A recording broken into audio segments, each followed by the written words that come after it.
Xayrli kun azizlarim. Hozirgi videomiz orqali munosabatlardagi shartliliklar haqida gaplashamiz. Nega munosabatlarimiz og'riqli? Nega sevgida gaplasha olmaymiz?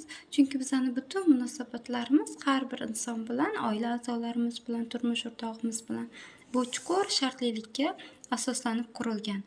Ya'ni biz kim bilandir qanday munosabat o'rnatishimizdan qat'iy nazar, uni ushbu munosabatdan keladigan nafni, o'zimizga keladigan nafni ko'zlaymiz va butun shart talablarimiz bilan o'rnatamiz bu munosabatni.